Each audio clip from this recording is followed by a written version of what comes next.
Hello everyone and welcome to the second segment of the Whitfield Analysis. I am your host, Sam Whitfield, broadcasting live from NGC 1 here in Southern Florida, and I want to thank you so much for joining me here tonight. The contact info as usual, 941-564-5805 is the voicemail line. You can follow me on Twitter at SamW_NGC, hashtag WA Radio Show. You can go to the website at thesamwhitfield.com, and as always, you can join us in the Spreaker chat room. Too. Zach wasn't here for the last segment. I assume he'll be back for this segment as well, now that we've gotten the live stream up. Alright folks, so last segment and all during yesterday's show, I spent a lot of time on politics yesterday. I'm not going to do that as much this segment. This segment is going to be a little more laid back, a little more pop culture and entertainment oriented, because I do like, for those of you who are new listeners to the program, I do like to try and discuss popular culture and entertainment from time to time here on the program. But given the fact that we are in an election year, I do find it difficult sometimes to get around to the pop culture stuff, so we will be doing that later on in the program. However, I do want to continue on with one political thing here in the first couple minutes, and this doesn't necessarily have to do with election talk of any kind, but I do want to take a moment to talk about classical libertarianism, which, as I grow older, folks, I kind of have to make a confession here. As I grow older, I find myself more and more going to the libertarian side of things. However, there are some aspects where I'm still a little too conservative for some libertarians' liking. So I'm not a total libertarian yet. I'm what I would call a conservatarian at this point. But I thought this was very interesting. Gavin McInnes, who is the founder of Vice. He no longer works at Vice, but he founded Vice in 1999. Gavin is a conservative from Canada. Now, that seems a little bit of an oxymoron, but yes, it actually does exist. He's a libertarian, and I've been a fan of his for about a year or so. One of my Twitter followers on Twitter, Rob Lorich, introduced me to his podcast and his writing last year. He's the host of the Gavin McInnes Show on the Anthony Cumia network over at anthonycumia.com. I don't really know why I'm plugging him, but when he began his show in November of 2015, he had this segment on one of his first shows. He has this whole theory of how to save America in 10 steps, and there's this libertarian philosophy behind it, which I kind of find fascinating. I don't agree with every single thing on the list, but there are some aspects which once he says it, they kind of make sense. Now, folks, I do have to warn you that that the audio I'm about to play for you is from a podcast. This show does not air terrestrially on AM radio, so Gavin is not bounded by FCC rules and regulations, and there is some language here in the following clip, so just be forewarned. But nevertheless, here is Gavin McInnes's idea on how to save America in 11 steps.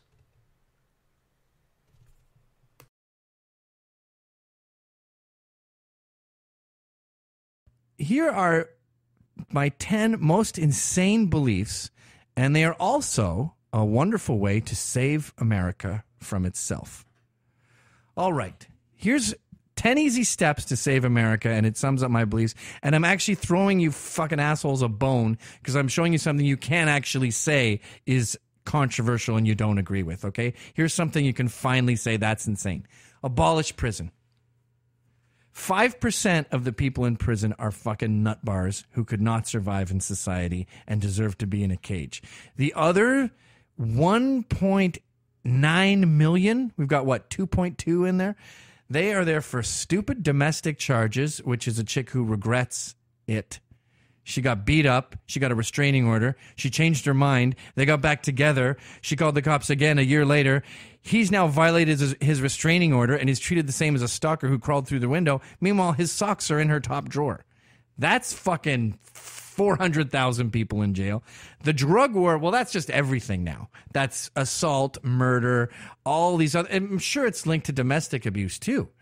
Stop incentivizing drug use and you stop having drug arrests. So, and then you go, well, wait a minute, Gavin, you're crazy. What about murders? I'm going to handle that in number 2, but murder is a very rare crime. For someone to get to the point where they lose their shit so much they murder, they almost never do it again. And by the way, on this show, we're going to be making things called generalizations. Now, I know this is hard for 50% of the country to digest, but you're allowed to notice patterns, all right? So when I say there's nobody who has 2 heads and eats iguanas for breakfast, when you find someone who does actually have like a weird twin growing out of their side and actually does get so hungry in Arizona that they may pop a little gecko in their mouth, that doesn't negate my fucking point, okay? Just because you found an exception to the rule doesn't mean the whole fucking pattern is noticed. Oh yeah? Race exists? Really? I know an albino African dude who is part Czechoslovakian and part Native American. Ergo, there's no such thing as black people. No, fuckface. It means you know a weird person. So, we're going to abolish prison. Someone who murders is about the worst case scenario with that theory, and that's very rare. Next. Number 2, we're going to give everyone a gun. You know who didn't get looted during the riots in Ferguson or any fucking riot this year? The guy with the machete, the guy that was armed. Remember that dude, Machete Batman? What was he called? The Batman of Baltimore. He didn't have a gun. He just had a machete and no one went near him. Let's get him a gun. And we'll be talking about this with John Lott. He wrote an article recently on Fox's site about how rarely we discuss the armed people who stopped attackers.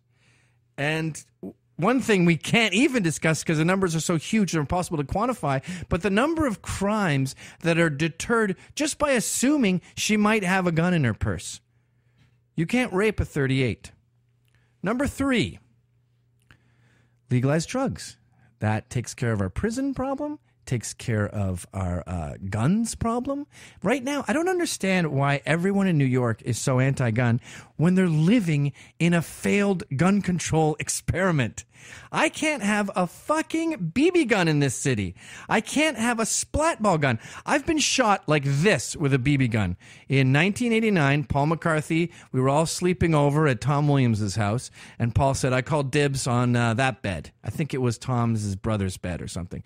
And I got shit-faced, as teenagers are wont to do, and I passed out. And I woke up, and Paul was going, get the fuck out of the bed. And he was pointing a German Luger replica in my face. And I told him to fuck off. And he just went, and I saw him go, oh, shit. And blood was pouring out of my face. It's very inconvenient. You have to go to ER within